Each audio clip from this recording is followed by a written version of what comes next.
What is up, everybody? AJ here, going to do a breakdown on the LoudMouth MMA podcast. Unfortunately, for this week, I am not joined by the usual co-hosts, the greats Marcel Dorff, the greats Davidson Baker. Unfortunately, there's been some scheduling conflicts that prevented three of us from doing it together at the same time for this card. However, I trust that we'll be doing it in the future. So, going to be coming at you guys with a breakdown for this incredible UFC on ESPN Plus 34 card headline by Alistair Overeem and Augusto Sakai, taking place in the heavyweight division, a top 10 heavyweight fight. We've got some other interesting bouts on this card, such as the coming event. Pretty intriguing one at light heavyweight with Alonzo Menefield, the prospect, if you will, taking on the very tested veteran in Ovince St. Preux. We've got some other exciting fan-friendly fights potentially, such as Michelle Pereira versus Zelina Madaev. Thiago Moises and Jalen Turner should be fun. Two young up-and-coming guys that are very talented and I think have upside. So this card is a little bit of everything. A lot of fights that we'll get into them, but I think legitimately they could go either way.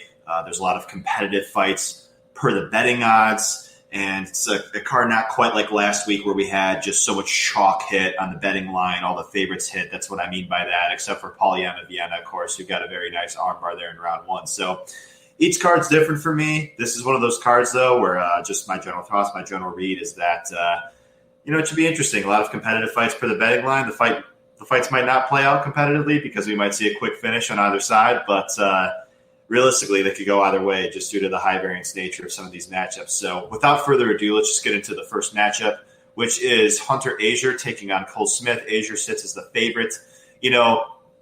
This is a matchup where I think that both guys certainly excel the most in terms of the grappling. Cole Smith is a black belt in Brazilian Jiu-Jitsu. He's very good at closing distance, taking the opposition's back and holding position in the clinch position. We saw in the Miles Johns fight, he was able to hold Johns, a strong wrestler, a good athlete, for multiple minutes there and take Johns to a split decision.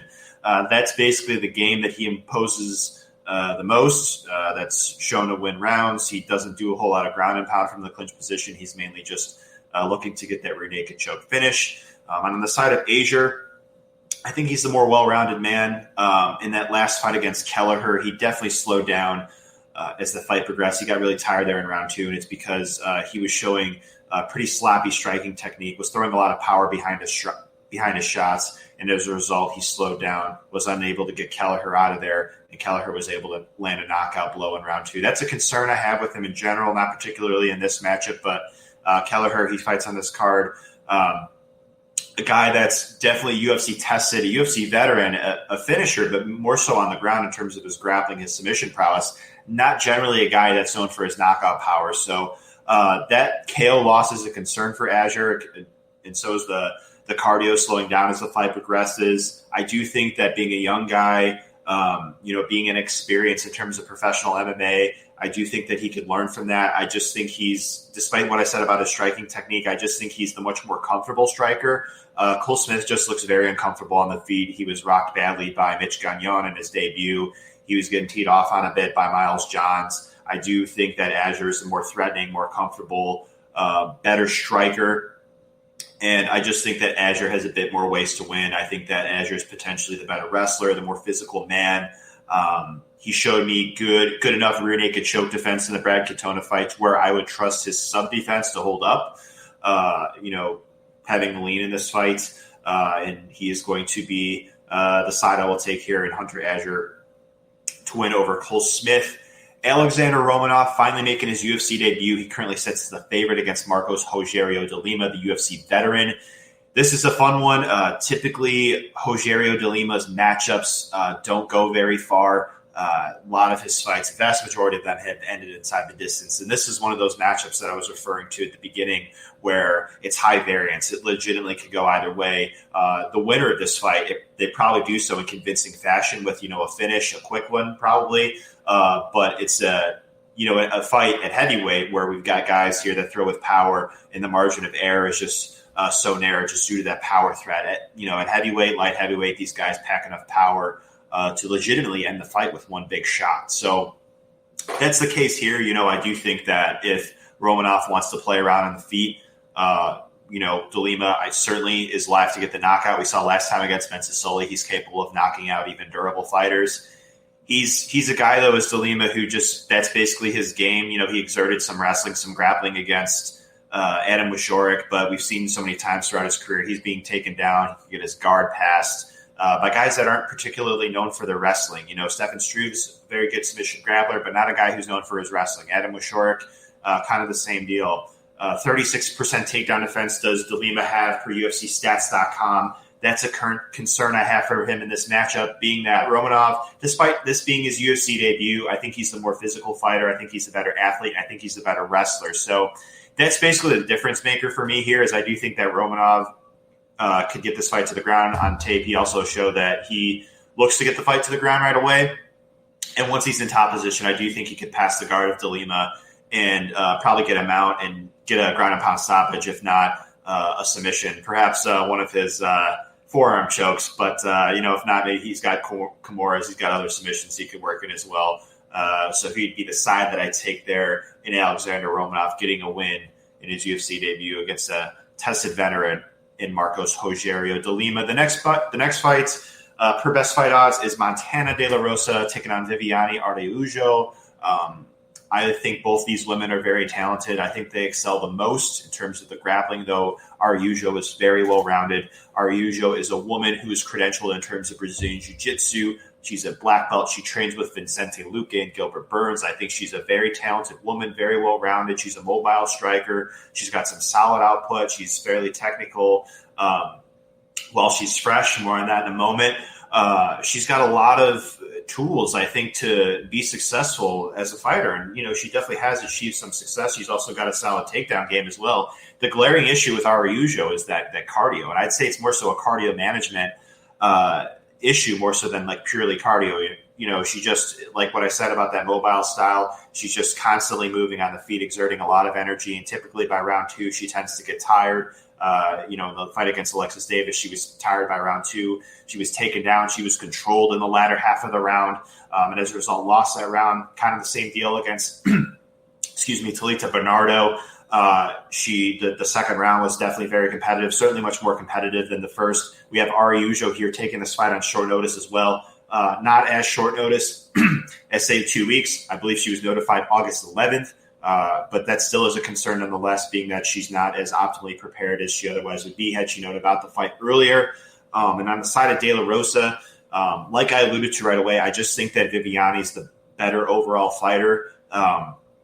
It just kind of comes down to me when that point in the fight when Viviane gets tired, when she starts to slow down. I do tend to think it's going to be in round 2 again, just based off what history has shown. But at one point in round 2, with 1 minute left, with half the round left, when is it going to happen? Because I do think that Montana is at a pretty sizable striking disadvantage, and I do think she'll need to impose her wrestling, her grappling here, and get some top control time. I'd be pretty surprised to see her submit Araujo, a woman who's, again, a Brazilian Jiu-Jitsu black belt, never been submitted in pro MMA. I would just be surprised to see Montana get a stoppage there. So it more so come from top control, and I'm just not really sure. I do know that, Montana, being that she's a very young lady, she's definitely improving fight to fight. I noticed improvements with her takedown game. I noticed a lot of improvements with her level change in her fight against Andrea Lee than, say, her prior fights. So I do think this is a woman who's hardworking. She's doing a good job of improving fight to fight, and I would not be surprised to see her pull off the upset here, especially considering the cardio management issues rather that Araujo has shown in the past. But with all that said, I'm just going to side with Araujo because I just do think that while she's relatively fresh, she should be the better fighter here. One, though, again, where it's just very reliant on when that cardio point happens. Or maybe she comes out and fights different, coming off a loss against Jessica Ai. Perhaps she learns from that. And, we see her optimize her cardio relative to what we've seen before. The next fight is another interesting one. Bartosz Fabinski taking on Andre Muniz. This is another one where I have a tougher time reading because these guys matched up against each other. They haven't faced an opponent that has the style that they're going to try and impose on each other, at least in recent years. I know Bartosz Fabinski went up against Michel Prazeres, which is kind of a similar stylistic matchup. The fight was over so quick. Prazeres hit him with just a very hard right hand that rocked and dropped Fabinski. Fabinski was trying to recover. Prazeres was able to take him down, get the mount, and then jump guillotine and get the sub. Kind of excusable in the sense that he was rocked there, like I said. So we don't know exactly how good or bad Fabinski's submission defense is. So it's just kind of remains a question mark. Muniz is a very high-level black belt. The guy gets threatened with subs from his back. I do think that Fabinski's the better wrestler. I think he's going to try and do what he always does, close distance, get the clinch, get the takedown, and once on the ground, he basically just wants to hold you there. He's not too threatening from top position. He looks to pass the guard, but, doesn't get in a whole lot of dominant positions in recent years, and basically is just winning fights via top control. You could pop back up from his takedown game, but he's very good at sticking on you and getting the fight right back to the ground. He knows what he wants to do.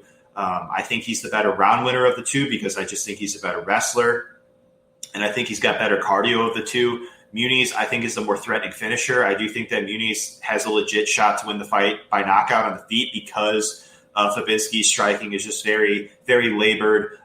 He stands fairly upright, and Prazeres, like I said before, was able to knock him down rather, and then follow up with a guillotine choke. Prazeres, he's shown some pop in his hands in the past, but generally not a guy known for his huge one-punch knockout power. You could say the same about Muniz, but I do think that he's the better striker, more polished, more comfortable, more threatening. So that's a legit possibility. And I also think that based off the stylistic matchup, Muniz being a black belt and Fabinski taking Muniz to the ground, I wouldn't be surprised to see Muniz threaten Fabinski with some subs off his back. Perhaps he gets him in a triangle. Perhaps he gets him in something threatening that causes Fabinski to stand up and not feel comfortable playing in his guard. So it's a tougher fight to read. I do ultimately side here with Fabinski because I think he's just a better round winner and has better cardio. And it kind of remains a question mark if Muniz could actually submit him from his guard. I tend to think that if you're a strong top control grappler, you should be able to avoid any kind of sub threat from even if it's a very threatening submission grappler from their guard.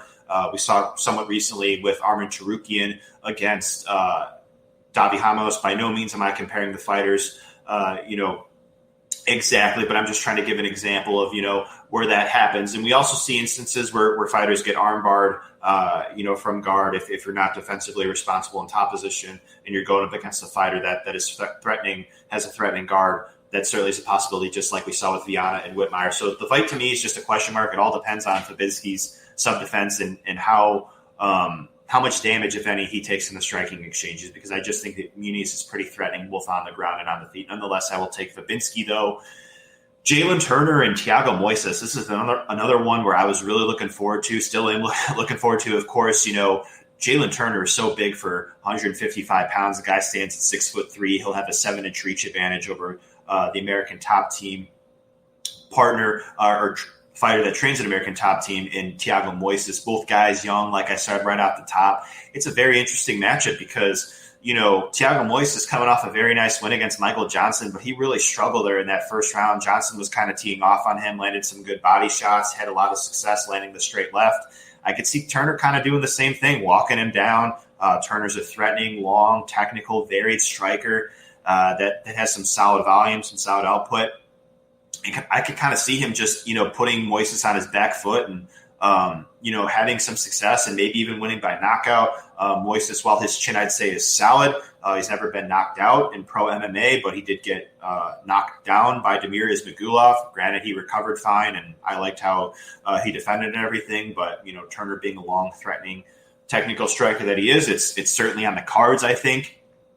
I also think it's possible that Moises could do some damage on the feet too, because despite the fact that he's a guy that's known for his BJJ primarily, he is, I think, a solid technical striker. And I've seen Turner, while he's long, he doesn't control distance to, I'd say, the best of his ability. I know that he's, again, young and improving, and I think we're going to see that develop fight to fight.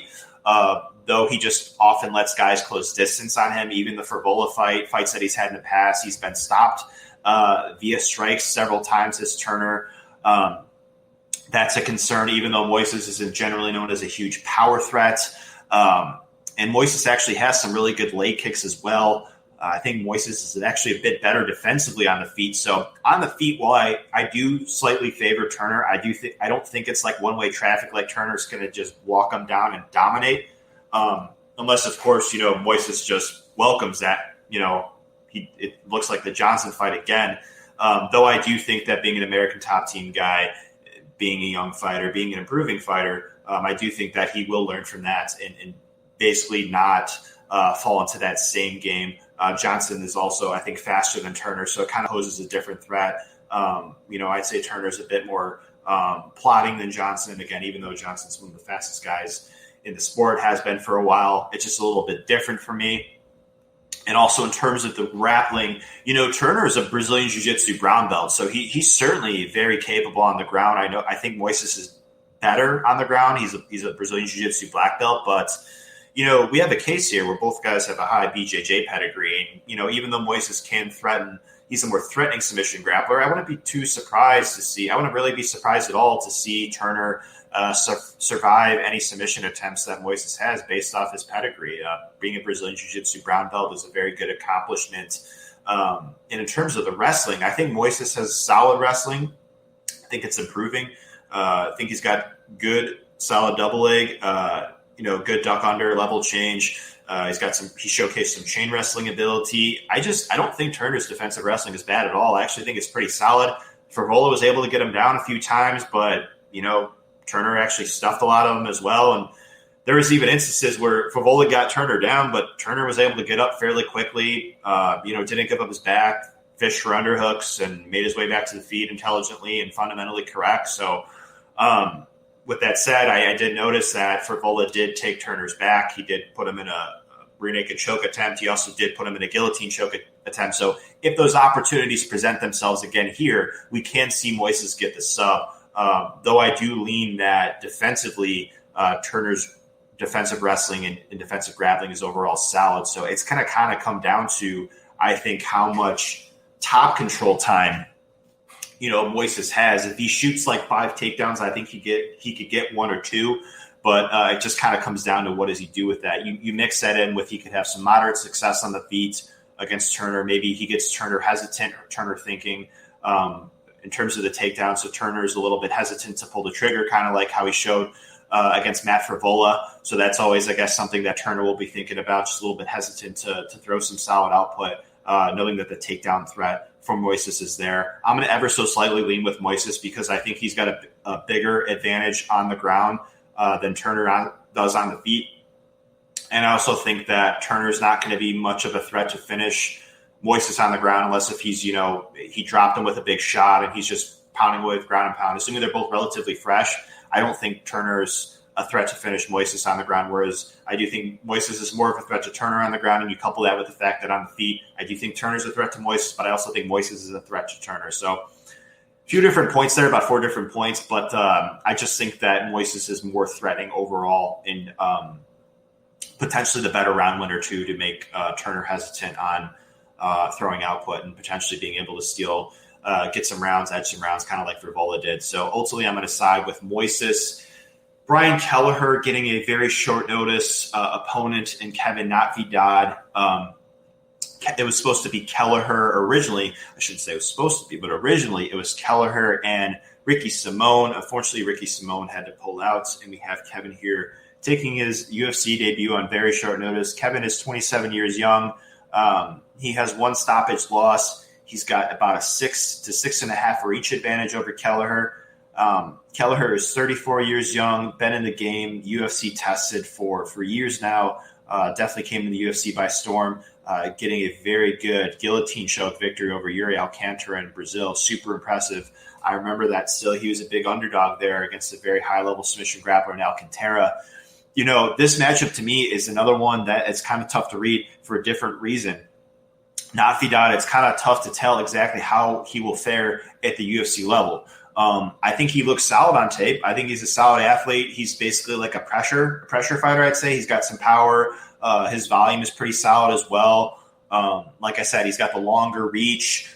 He's younger than Kelleher. And it's one of those things where it's hard to tell if he'll have a speed advantage, but it's certainly possible based off his age. He's potentially closer to the prime of his career than Kelleher is. And speed is one of the most compelling elements of this game. They say speed kills, and especially at these lower weight classes, like where the speed is even more compelling, more evident to show that you need to have it to really be one of the top tier, to be a top tier fighter at the respective weight class. And that might be what we have here with Nafidad. I don't know. It's hard to tell from his pre-UFC footage, his regional tape, how he'll fare in terms of a speed advantage. Though ultimately I will side with Kelleher, just much more UFC experience.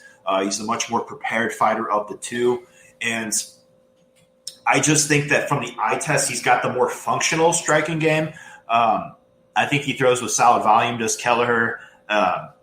He's very durable as well. I mean, he got knocked out by Lineker, but Lineker was just throwing so many strikes at him, and Lineker just hits so hard, just incredibly hard. So not a bad loss at all.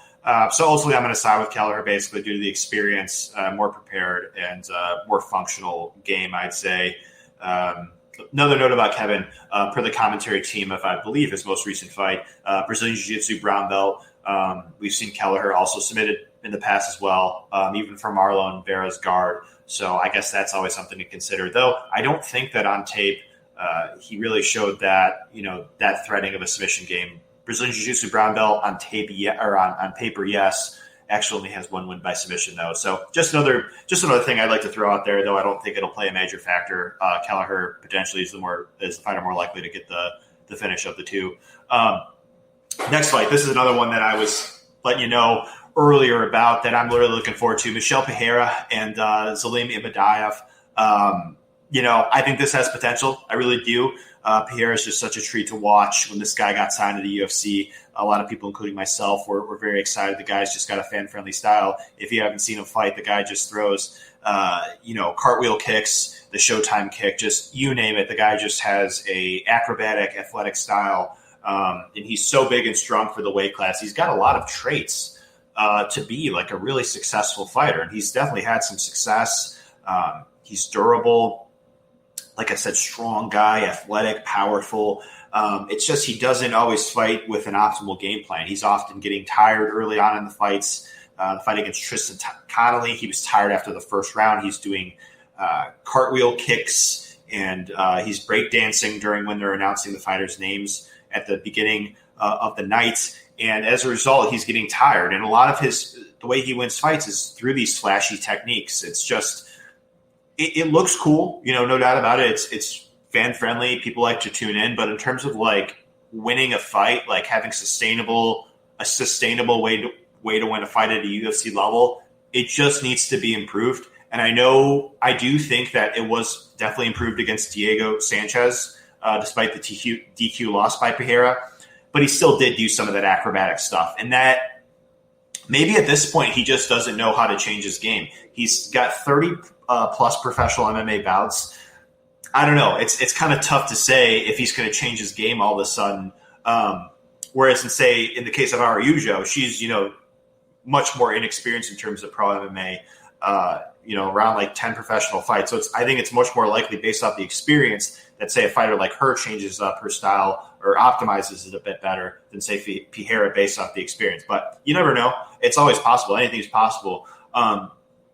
So that said, in terms of the matchup, Salim Imadaev, aggressive guy. I think he's got the better round-winning tools of the two just because I trust his cardio more for 15 minutes because Pierre is just getting so exhausted with all these flashy techniques. Though I do think that Imadaev could do a better job striking defense-wise. He's open to being countered. He leaves his chin up. He could keep his hands low. We saw in his last fight he was countered by a big shot from Danny Roberts, who is a technical boxer, good fighter, no doubt about it. It is possible, though, that Pereira could counter him. I mean, I thought Pereira showed good countering ability in his debut. He actually countered Roberts. Like I said, the guy's just a physical freak, athletic, fast, powerful. He's got the capability of doing something like that. Again, like I said, he just doesn't always do it. He'd rather prioritize doing all these acrobatic moves like rolling thunder and somersaults and stuff like that. So it's basically like Pereira wins this fight by knockout probably early, or Salim takes over and wins rounds and maybe gets a finish, though Pereira is shown to be very durable. It's one of those fights, though. Pick 'em odds. I totally get it. I think it makes sense. It's just tough to have a side here with conviction, right? Both guys coming off 2 losses. I know Salim has worked with Mark Henry in the past. That definitely bodes well. He trained with guys like Zabit Magomed Sharipov and Frankie Edgar and Marlon Rice. That's all great. It doesn't guarantee, though, that he's going to go out there and get the win. But, something to note nonetheless. And like I said, on the side of Pereira, again, I think he's the more threatening guy. I think he's more durable, more athletic. But I'm going to side with Salim here. I just think he's got the better round-winning tools, and I just trust his cardio more for 15 minutes. Ultimately, it's hard for me to have a ton of trust in a fighter if I only think I could get just a few short minutes out of them fighting at their best. But maybe that all changes here. Maybe he just fights a bit more like he did against Sanchez, and we see a better a more optimal way of fighting from Pereira. The next fight. I didn't pick a side. Ultimately, I'm going to side with Salim Madaev. Next fight. So this one actually, to my knowledge, about 30 minutes ago, actually got removed. So Carol Hossa and Sijara Eubanks no longer on the card. It actually, I guess Hossa had she unfortunately was hospitalized, was speedy and full recovery. I think that Sijara is going to fight Julia Avila, I believe, on the 12th, so a couple cards from now. So that should be fun. I think that's actually really good off-the-cuff matchmaking there, because Avila was supposed to fight, I believe, this card. But then, unfortunately, I think her opponent, Nico Montano, tested positive for COVID, so it got rescheduled. So thank God for the matchmakers. I think they're doing an incredible job. So looking forward to Sijara, and Julia here next card on the 12th. Coming event, Alonzo Menafield and Ovince St. Preux. Yeah, I actually think that in the first iteration of this matchup, let me just take a step back here. So these two gentlemen were supposed to fight about a couple weeks ago. Unfortunately, Ovince St. Preux tested positive for COVID, and as a result, this fight got pushed back. In the first iteration, Alonzo Menafield took this fight on short notice. I don't know who Ovince St. Preux's opponent was originally, right off the top of my head, but Menafield took the fight on short notice, and I actually think that this fight getting pushed back 2 weeks helps him. It helps him in terms of his cardio, his preparation, all that good stuff. Like, I do think that, again, with the postponement, if there's going to benefit one fighter, it would be him, and especially with, St. Preux. Was it a false positive? Was it not? I don't know. Like, maybe it disrupted his training. Not exactly sure, but I just think that all things considered, more favorable for Menafield. It's a fight, though, where, I just think it's going to come down to, a knockout or bust situation. If either guy does not get the knockout early, I do tend to think that they're going to slow down as the fight progresses. And we kind of get a fight similar to Ben Rothwell versus Ovince St. Preux, where it's just very competitive. They're clinching up. One guy's maybe walking down the other, and there's just not much engagement, unfortunately. They're just big, strong guys that just haven't shown, high-level cardio for 15 minutes. They're just such densely muscled guys that throw with power, and that naturally tires a fighter out as the fight progresses, especially when the fight's put together on relatively short notice. Menafield, I do think that there's reason to hope that maybe he learned something in that fight against Clark. Maybe he trains a little bit harder on his cardio. I do think that his takedown defense is certainly good enough to keep the fight standing based off what he showed. And Ovince St. Preux is generally shown to not be a guy to go out there and just shoot takedown after takedown after takedown for 15 minutes. So I think it should be won or lost in the feet. Alonzo, I think, is the party more likely to win by knockout based off the fact that he's never been knocked out. St. Preux he's generally durable throughout his career, but he has been rocked in a lot of his recent fights. Tyson Pedro, Alio Latifi, those fights went down as submissions, and St. Preux won the fight against Pedro, but he still got rocked there badly. The Dominic Reyes fight as well, right at the bell there in the third round.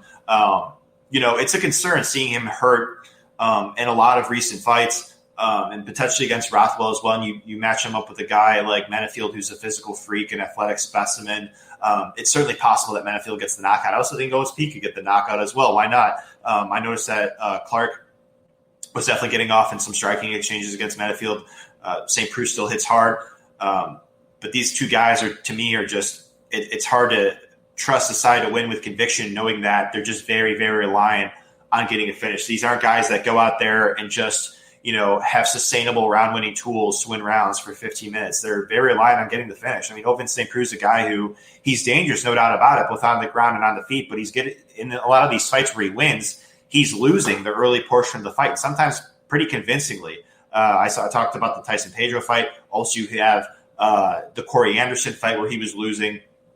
Mikhail Olechechuk fight as well.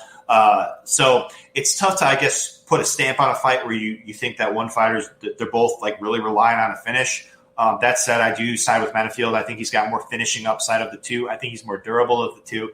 I just think there's more room for him to improve on a fight-to-fight basis of the two based off his youth and experience and all that good stuff. So I'm going to side with Menifield on that one. The main event, Alistair Overeem taking on Augusto Sakai. Overeem sits as the favorite. Basically, the way the matchup simply breaks down to me is I just think that Overeem's the better fighter all around. Just superior technical striker, better defensively. I think he'll be faster as well. Better wrestler, better grappler, has fought the much higher level of opposition. So much more experienced. Overeem, oftentimes, even at this stage of his career, is just simply put the better fighter of the vast majority of the opposition in this weight class. It's just a matter of the culprit to the vast majority of his losses throughout his career is the durability, getting hurt with a big punch or a kick or what have you, and getting finished in the fight. He's been finished via strikes 14 times professionally in MMA. He's just been fighting for so long, has taken so much damage. He also has been finished 3 times in professional kickboxing as well. The skills are certainly there. He's doing great work at Team Elevation. He's working with the likes of Curtis Blades, Trevor Whitman, Justin Gaethje. The talent goes on and on at that camp there in Denver, Colorado. Overeem is the gentleman who has much more 5-round experience. I don't think the moment will get to Sakai or anything like that, but I think it's an advantage for Overeem nonetheless. Sakai's one of these guys where I think he has the chance to kind of hang around. He's very durable, never been knocked out in his entire pro MMA career. To my knowledge, he's at least a Brazilian Jiu-Jitsu brown belt. He showed good cardio in that UFC debut, landed north of 100 significant strikes per UFCstats.com at altitude in Brazil. So I do think his cardio, despite this being his first 5-round fight in the UFC, should be fine, should be good to go. Overeem, kind of same deal, though he definitely did slow down against Rosenstruck due to the fact that he was trying to take Rosenstruck down repeatedly, was unsuccessful at times, and that kind of tired him out. That said, though, I do think that Overeem could potentially close distance here, assuming he doesn't get hurt, get the clinch. I think he's a much better clinch fighter. I think these days he's more willing to wrestle, so I do think that he's going to try and take Sakai down, because even though Overeem is the better striker, he's going to be much more at risk of losing the fight in a striking exchange than on the ground, obviously, with Sakai off his back. Wouldn't expect Sakai to threaten anything from there. Overeem's also a really strong grappler himself. So that's the game plan I expect Team Overeem to come out with. Get this fight, close distance, get the clinch, do some work in the clinch. Overeem's got a very good, complete clinch game. We've seen him finish fighters from there, like Mark Hunt, Alexei Oleinik. He got some follow-up there with punches. Like, he's got a very good clinch game. I noticed Sakai gave up the clinch. He allowed the clinch position a lot against Blagoy Ivanov, every time he wanted to commit to something, particularly the left hand, he had a lot of success tagging Sakai. He was countering Sakai often. And kind of the same thing against Arlovsky. Arlovsky arguably won the fight. Same thing with Blagoy, is because they were just faster than Sakai. I do think that Overeem is faster than him as well. It's just a matter of, like, when Overeem closes that distance, he definitely leaves his head exposed, his hands down, and you could tell he's hesitant to close distance because he's not willing to take damage. So Sakai could catch him in one of those exchanges, though I'm just going to side with Overeem here. I just think he has more paths to victory. I just think right now he's the better fighter, even though I do think that Sakai is really talented. I think the young man certainly has a bright future ahead of him, though I just think this matchup favors Overeem. Sakai's got a chance to win by knockout, but that's really the only way I see him winning the fight is by knockout. Otherwise, Overeem should likely win rounds here, and maybe he doesn't even get the finish here because, like I said, Sakai's largely shown to be very durable. Like I said, brown belt Brazilian Jiu-Jitsu. I don't think it's like a lock that Overeem finishes him on the ground or Sakai gets exhausted because of the cardio he's shown or nothing like that. So I wouldn't be surprised to see this fight go the full way based off the optics of the matchup, how it breaks down stylistically. So it's an interesting one, one that is compelling, I'd say, for the division, being that both men are top 10 heavyweights. Obviously, Daniel and Stipe just fought for the trilogy, so we might see Francis Ngannou fight Stipe again. We might see John Jones fight Stipe again. You got a lot of options there. So really looking forward to seeing how things play out and looking forward to the event. Hope everybody tuning in enjoyed it. Like I said right off the top, unfortunately, Marcel and Davidson could not join for this card, but I trust that we'll be back together in the future. Hope you guys enjoyed it. We'd like to sign off. Wish you all well, and have a nice day.